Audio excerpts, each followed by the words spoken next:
Le podcast P2K de Parcon 59 est rendu possible grâce au soutien de l'Agence nationale du sport. Bonjour et bienvenue dans ce second épisode sur le thème des road trips à vélo. On a eu la chance d'avoir Kevin Mousny sur le premier épisode. Si vous ne l'avez pas écouté, je vous invite fortement à aller le voir. Il est vraiment sympathique cet épisode.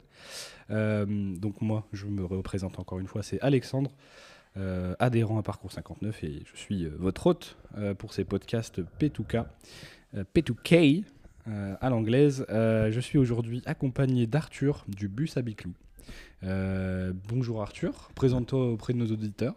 Bonjour, oui, donc moi je m'appelle Arthur et je suis salarié dans l'association qui s'appelle le Bus à Biclou, située à Roubaix, qui est une association qui propose des ateliers d'aide à la réparation de vélos. Et je suis par ailleurs cycliste et voyageur à vélo, voilà, on aura l'occasion d'en parler. Est-ce que tu pratiques d'autres sports à côté du vélo ou le vélo c'est vraiment ton domaine ?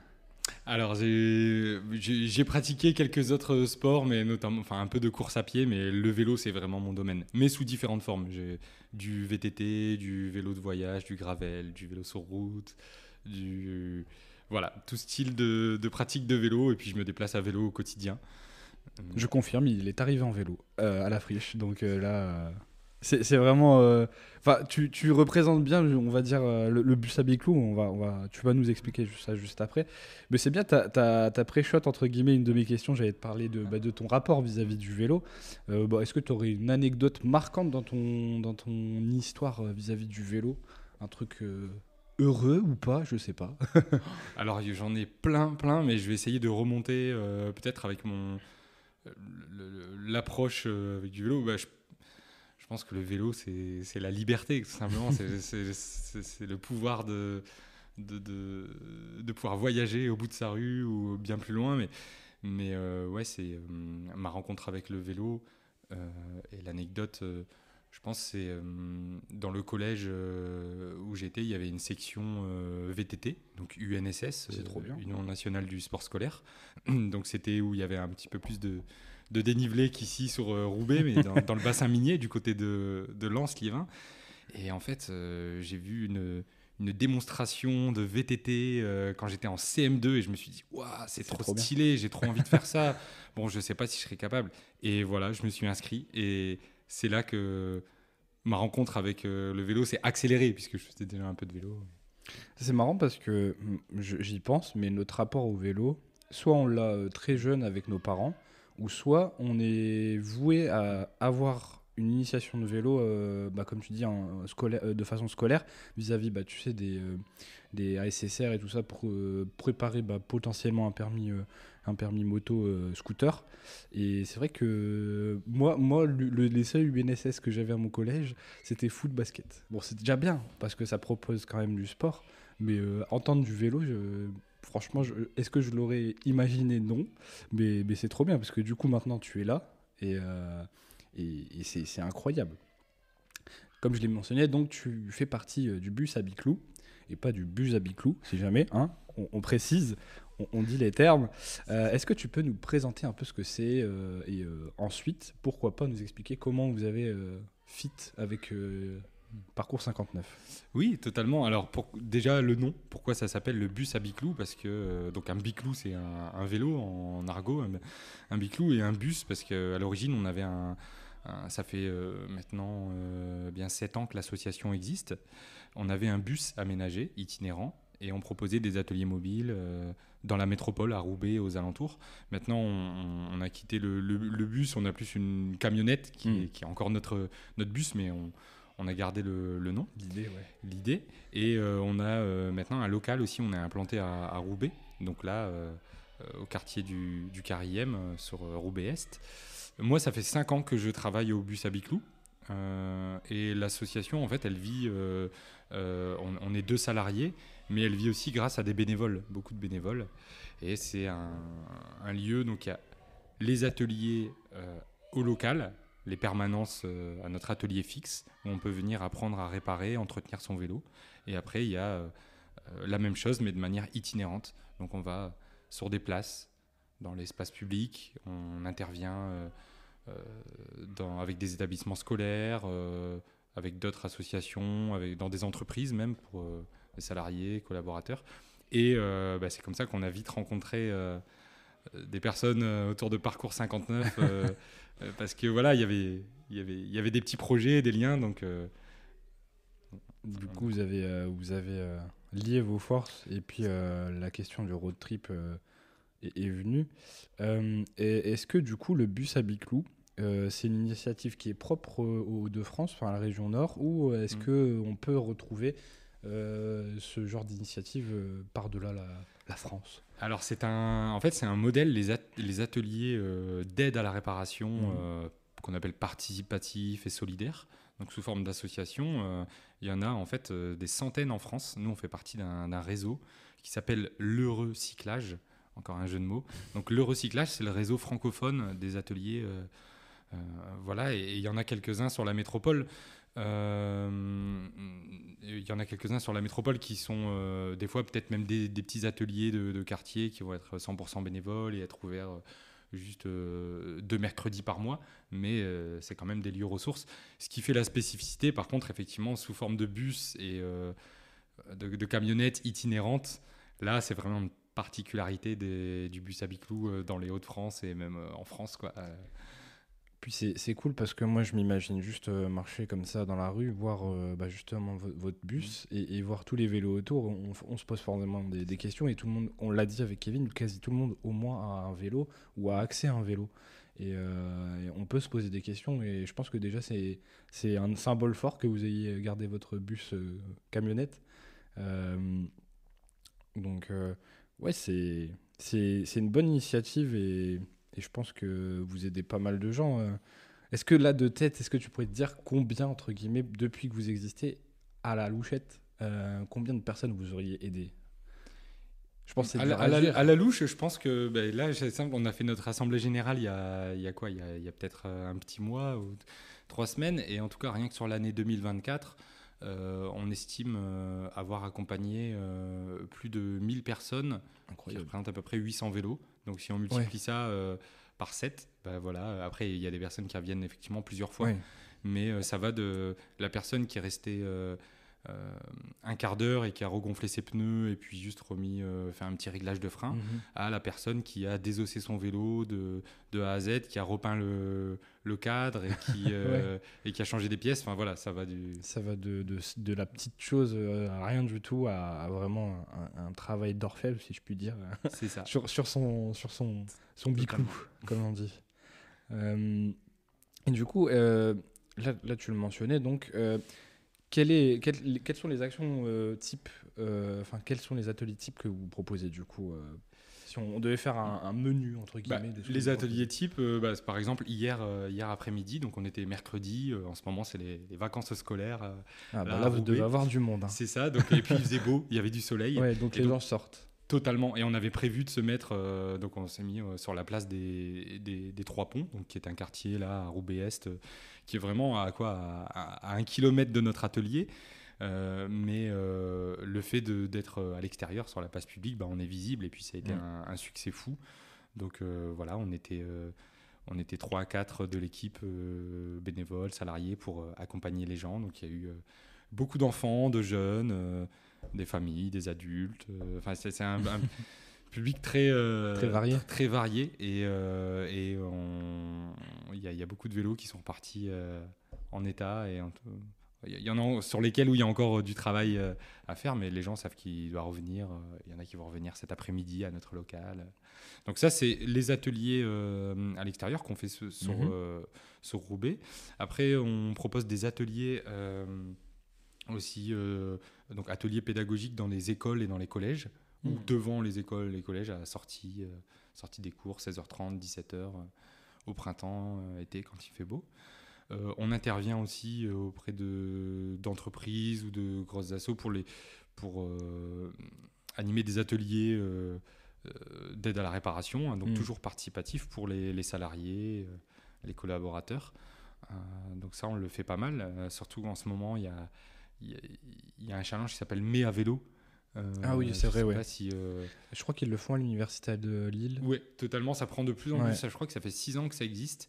Et l'idée, c'est un peu de se motiver, de créer une équipe au sein effectivement, de l'université, je sais pas, de sa structure, et puis de se dire, bah, on a fait autant de kilomètres. Ouais. Donc il y a vraiment Il y a un challenge un peu. C'est ça, c'est un challenge. Et donc les gens veulent réparer leur vélo, que le vélo soit en Et état. repartir avec. Et on est contacté pour ça. Et puis ce qu'on fait avec Parcours 59, par exemple, c'est en amont des road trips. Voilà, avant le voyage, il faut pouvoir que les jeunes déjà aient un vélo en état de fonctionnement et qui connaissent un peu le fonctionnement. Comment est-ce qu'on retire une roue, comment savoir si c'est crevé ou pas, et comment est-ce qu'on répare la crevaison. Enfin, connaître son matériel. Donc être autonome, voilà. et puis pourquoi pas partager aussi ce que tu leur as appris, et c'est une boucle sans fin, quoi. Totalement. Donc à chaque fois, avant les road trips, on co-anime des ateliers, et puis comme ça, les personnes comme Kevin, enfin d'autres personnes qui font partie de Parcours 59 et qui aiment vraiment le vélo, à force développent des compétences, parce que c'est vraiment ça l'objectif du bus à Biclou, c'est faire circuler le savoir, transmettre les compétences. C'est pas, nous on veut pas garder pour nous le secret de comment on démonte une chaîne et comment est-ce qu'on la remet. Le but, c'est vraiment de faire circuler les compétences. Voilà. Oui, c'est une action communautaire dans le bien commun. Et ouais, je suis d'accord avec ça. Puis ça serait ridicule, quoi. Enfin, faire un business sur ça, même, je pense aux enseignes, parce que moi j'ai un vélo que j'ai acheté, des classiques Decathlon. Tu as des enseignes où tous les ans, tu as le droit gratuitement à une révision où tu peux aller voir justement ces enseignes, ou vous, parce que vous êtes là aussi. Enfin, il n'y a pas que ces grandes enseignes qui savent faire ça. Mais ouais, ça serait débile de faire je pense, de faire un business sur ça, quoi.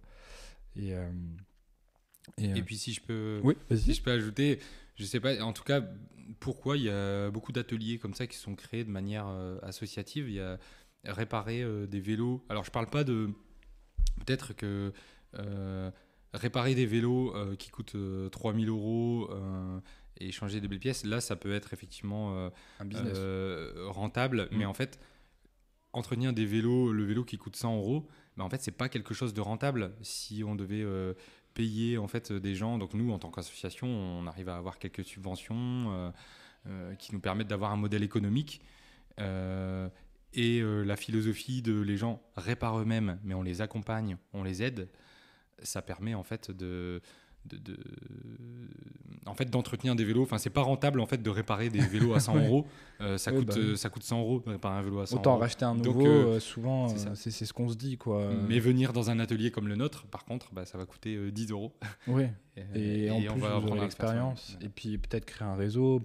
Même vous, je pense que les personnes qui sont venues, c'est des personnes qui sont devenues bénévoles pour vous aider et vous appuyer sur ça, je pense. Totalement. D'ailleurs, on recherche toujours à accueillir, à former de nouveaux bénévoles. C'est toujours changeant. Il y a des personnes qui sont bénévoles parce qu'elles sont plus disponibles, mais après reprennent un autre travail, des études, une vie de famille. Donc ça bouge, quoi. Ça vient comme dans beaucoup de structures. C'est la vie associative. Ouais. Totalement. Donc si vous entendez Arthur, et si vous nous entendez aujourd'hui, il y a de la place, allez-y. Totalement. Venez nous voir, on vous accueille avec plaisir, on vous forme. Où est-ce qu'on peut vous retrouver, votre adresse, où est-ce que se situe votre local, si je puis dire? Alors pour l'instant, on va peut-être déménager ailleurs à Roubaix, mais on reste à Roubaix. C'est au Carrième, le quartier du Carrième, au 11 rue du Stand de Tir. Mais toutes les informations, vous les avez sur notre site internet.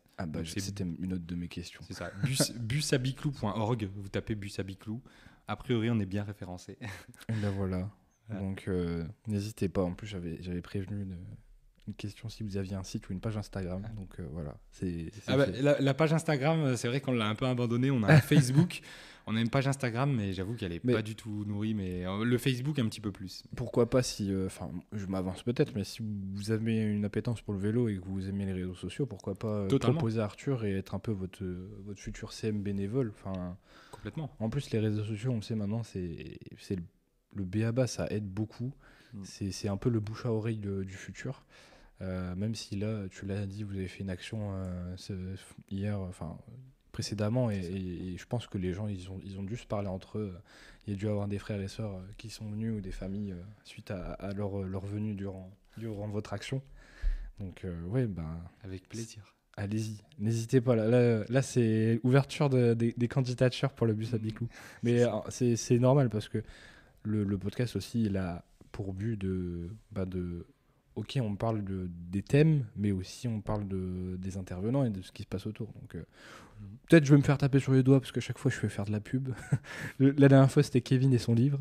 Donc j'y pense. Est-ce que je passe du tac au tac comme ça. Donc tu l'as mentionné, les road trips à vélo de Parcours 59, c'est pas une chose auquel vous participez physiquement, mais plus en prévoyance d'un voyage. Est-ce que toi, tu penses qu'un jour, tu pourrais peut-être, ou ton associé, ou des bénévoles, les amener dans le road trip, justement, et participer, ou même encore plus fou, vous préparez pas du tout les jeunes, mais vous venez avec eux, et pendant le voyage, s'il y a des casses ou ce genre de choses, vous faites le truc. Enfin, c'est juste une idée qui m'est venue comme ça.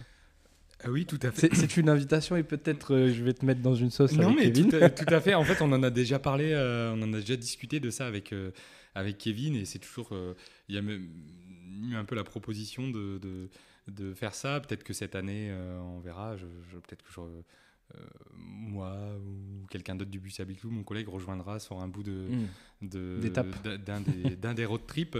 Mais en tout cas, c'est un peu souvent par manque de temps ou manque de planification de ça. On est dans notre on va dire, nous on est dans notre spécialité, on est très sollicité, voilà, pour faire des ateliers à droite à gauche, mais donc en tout cas c'est quelque chose qui me motive, qui m'intéresse, et ouais, bien sûr. Moi j'ai fait c'était avant de travailler au bus à Biclou.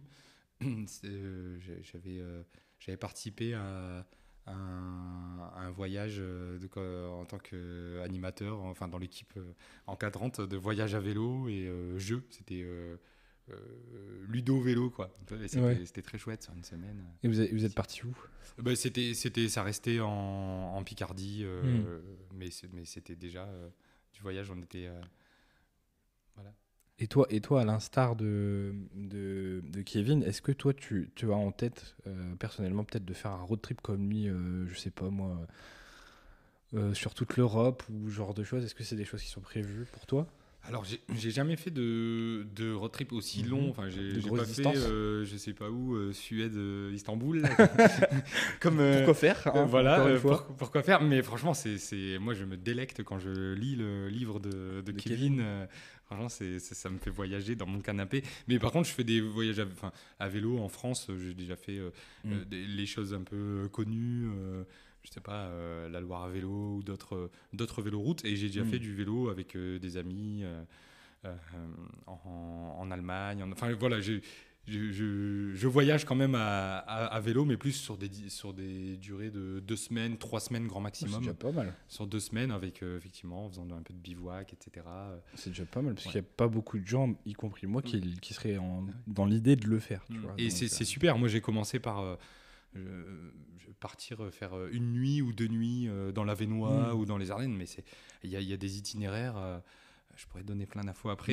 Vas-y. Vous allez aller voilà, sur France Vélo Tourisme ou sur l'AF3V, Association Française des Voies Vertes et Véloroutes.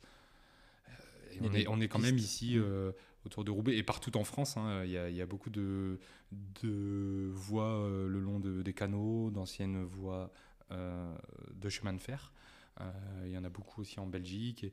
Et en fait, c'est déjà un voyage énorme de l'été ou au beau jour de faire juste une nuit en bivouac ou en camping ou chez l'habitant ou chez l'habitante, parce qu'il y a un réseau. Moi, je suis inscrit sur ça s'appelle Warm Shower, donc douche chaude, et c'est un peu l'équivalent de Couchsurfing. C'est un réseau, une communauté, mais là Warm Shower, ça va être vraiment pour les voyageurs à vélo, donc les cyclistes, mais vraiment au sens très large.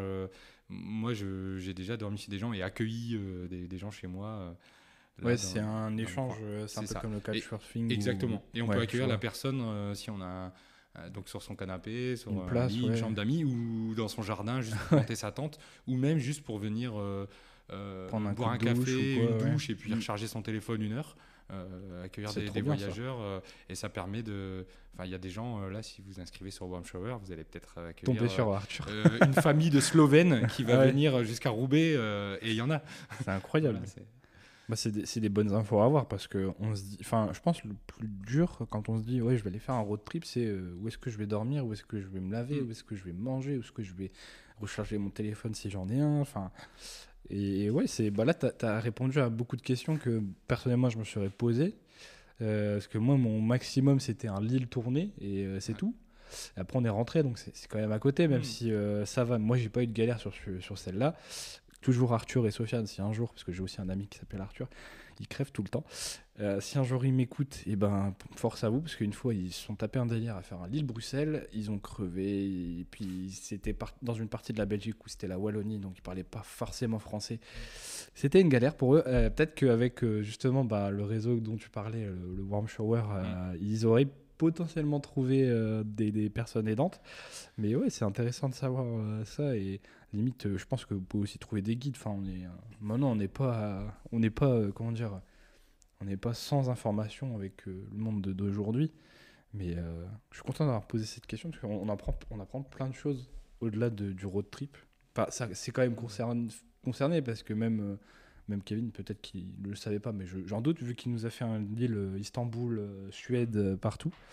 Mais et pourquoi pas, j'y pense, Kevin, il va sûrement écouter le truc. Et Kevin propose à Arthur, peut-être que tu pourrais le prendre par la main et l'amener à Istanbul, que sais-je. Mais je sais pas s'il est d'accord, là, je le regarde. Mais Dans l'idée, oui, il faut juste caler les dates. les mais dates, ouais, je suis c'est toujours preneur. le temps qui nous manque parce que tu l'as dit, vous faites plein de choses avec votre asso. Donc, Et- Mais d'ailleurs, ça me fait penser au rapport au temps. Enfin, moi, j'ai vraiment différentes pratiques du vélo. Mhm. Vraiment, là, comme je le disais, c'est totalement différent quand, par exemple, hier, je suis parti faire une sortie, mais en vélo, on va dire, très sportif, sur des pavés, voilà, et vraiment, on pédale à fond, tout ça, et je kiffe. Et en fait, là, quand je pars en voyage et que je contemple le paysage, je suis sur un rythme qui n'est pas du tout le rythme de la voiture. Enfin, c'est beaucoup plus rapide que marcher à pied. C'est-à-dire qu'on peut quand même changer d'un paysage en 2 heures de temps. Tu changes complètement d'univers, mais tu es vraiment en prise avec ton environnement. Et moi, j'aime bien ça. Enfin, le rapport, ça change le rapport au temps, je trouve, de faire du vélo. C'est un voyage autre, en fait. C'est intéressant que tu dises ça parce que Kevin a dit la même chose. Il a dit quand tu voyages justement sur des longues distances où tu es juste tranquille, chill, tu prends plus le temps et tu regardes ce qui se passe, tu vois, parce que tu es à vélo. Certes, comme tu as dit, tu vas plus vite que quelqu'un qui va marcher, courir, mais tu as le temps de voir les choses, tu as le temps de voir les gens passer, les gens ont le temps de t'interpeller. Et ouais, c'est marrant que vous tous les deux vous ayez dit ça sans même vous concerner, ou peut-être pas, je ne sais pas. Donc ça ne me surprend pas. C'est quelque chose qu'on... mais ouais, moi j'ai cette pratique-là. Moi, quand je fais du vélo avec mes potes, eux, ils aiment bien pédaler à un max et tout, ils veulent aller vite. Moi, je suis juste un mec chill qui veut faire du vélo, tu vois. Je suis tranquille et je sais qu'il m'avait tracé un moment où j'avais peut-être un peu mal pris. Essayez de vous coordonner avec votre groupe parce que ça peut être dur parce que franchement, tu pars avec tes potes et après ils partent à l'autre bout du monde et toi t'es en galère. Faut peut-être aussi se coordonner sur ça parce qu'il y a certaines personnes qui ont une pratique ou une autre. Et toi, tu l'as dit, tu t'adaptes à ton envie et ce que tu vas faire. Donc, après, c'est normal. Tout le monde doit y trouver son compte. Mais ouais, moi, sur un vélo, je suis... Bon, tranquille, ça va. 20 km/h. Eux, ils étaient plus à 25 plus. Oui, ouais, c'est une belle moyenne. Mais effectivement, oui, c'est vrai que se coordonner, c'est important quand on est en groupe et c'est peut-être, ça demande plus d'attention ou d'y réfléchir que, je sais pas, si on va aller faire une randonnée à pied. Ouais. Parce que la différence, les De écarts vitesse peut être énorme. de cadence vont pas être aussi Clairement. importants. Et je pense que c'est un truc qui se pose aussi quand eux, ils font un road trip avec des jeunes parce que forcément, il y en a qui vont être plus athlétiques ou non. Enfin, il y a X ou Y raison, quoi. Et quand on est un groupe, il est mieux de rester tous ensemble. Si je suis une structure qui a besoin de vous, est-ce que je peux vous contacter? Mais totalement. Vous pouvez nous contacter et on fera sûrement des choses échanges. ensemble. Nous, tant que ça. Enfin voilà, on peut proposer donc, tout ce que je viens de décrire un peu auparavant et puis faire des choses un peu sur mesure. On est flexible. On est référencé aussi sur la plateforme qui s'appelle Objectif Employeur Pro Vélo, donc Ok. OEPV, qui est en fait j'allais dire un organisme qui est en tout cas une action qui a été lancée et coordonnée dans le cadre du plan vélo par l'État et qui donc nous on est référencé comme acteur pouvant intervenir en entreprise par exemple ou pour une structure on le fait je sais pas avec les salariés de la ville de Roubaix Ouais. ou autre et en fait si vous obtenez le label Objectif Employeur Pro Vélo, donc par exemple Parcours 59 a le label Objectif Employeur Pro Vélo, vous pouvez bénéficier de réductions, enfin de prise en charge en fait d'ateliers et Ok. d'ateliers d'aide à la réparation de vélos. Donc voilà. Donc c'est par win-win exemple. quoi. Totalement. Mais pas besoin d'être labellisé pour que le bus à Biclou intervienne Ouais. chez vous. Et en tout cas en tant que particulier. Bah oui, venez nous voir, allez sur notre site internet, vous N'ayez avez pas toutes peur. les informations. Arthur est hyper sympathique. Je dis ça parce qu'il est en face de moi, mais il est tout à fait sympathique. Je suis très nul en conclusion, comme je le dis toujours, et j'aime bien, j'aime bien donner et comment on dit déjà. J'aime bien lâcher ma pression. En tout cas, moi, je te remercie d'avoir donné de ton temps, d'avoir donné un peu de tes tips et tout ça. Enfin, je suis content parce qu'on a appris plus que ce que j'avais prévu entre guillemets dans mon fil. Et j'en suis content. J'espère que toi aussi, tu as apprécié le moment. Peut-être. Non. Oui, c'était. Encore une fois, il dit ça parce qu'il est en face de moi. Non, mais c'est super sympa. Ça me donne envie de continuer à échanger comme ça pendant une Bah demi-heure ouais, encore. là, on est quasiment une demi-heure. D'habitude, je suis un Ah peu oui. plus bavard parce que Punaise. après les autres, je les connais un peu plus. Mais tu vois, c'est la première fois que je vois Arthur. Je l'ai vu juste au webinaire. Donc c'est tout. Et vous voyez comme on peut échanger. Là, on est dans un exercice de podcast, mais ça, vous pouvez le faire dans la vie de tous les jours. Hein. Là, je suis concrètement en train de discuter avec lui, même si j'ai préparé des trucs. Mais il y a des choses qui sont venues. Mais n'ayez pas peur de parler aux gens. C'est moi qui dis ça alors que j'étais un grand timide étant petit et je ne parlais à personne.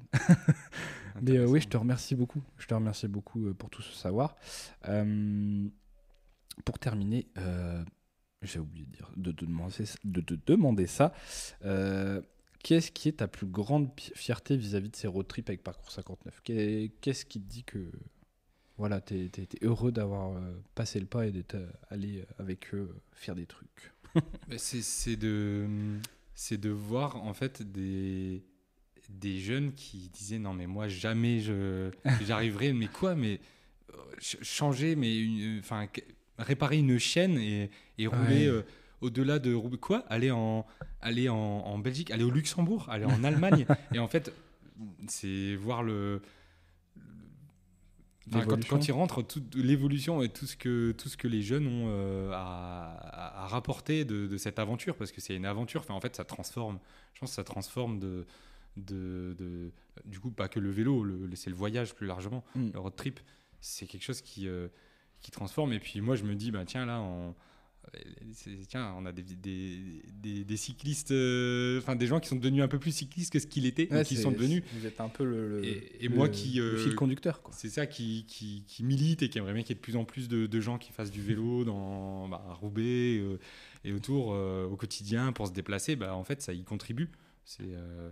Ça reste quoi. Les gens vont en parler, les jeunes en parlent autour d'eux. Enfin, ils sont fiers aussi.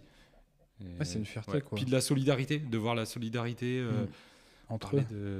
De groupe, l'entraide, de connaître des galères ensemble, bah, ça fait que ça crée des liens et puis après ça, peut-être qu'ils seront un peu plus regardants sur ce qui leur entoure.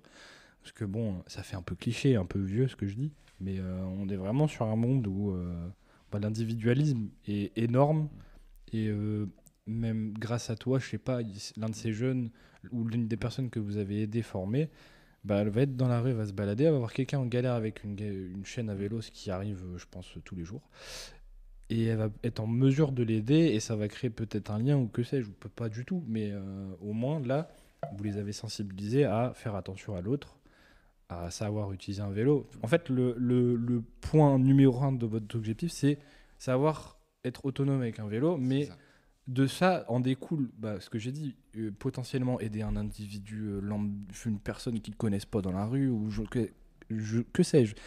Ou même si tu leur en parles, de faire la démarche d'aller sur le warm shower, accueillir des gens, enfin, ça dépasse plus que le vélo, en fait, ce que vous faites. Et bon, je vous le dis pour eux, mais je pense qu'ils vous ont déjà fait, mais je vous remercie.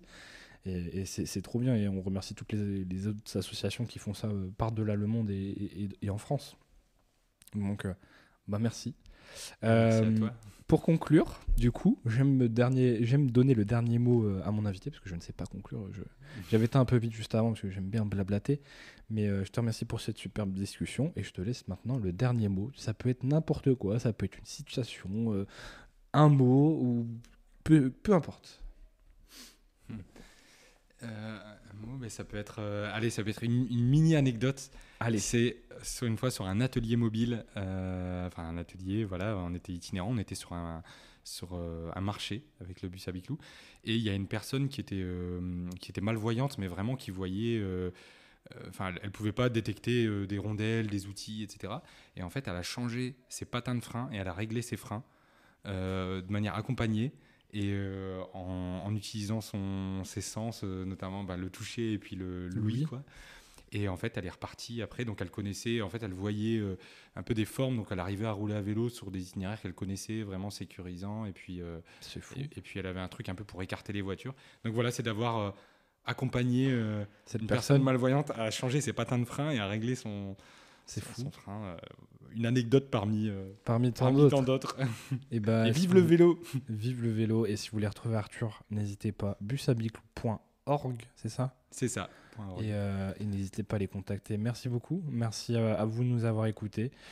C'était Alex et Arthur. Bonne journée à vous ou bonne soirée.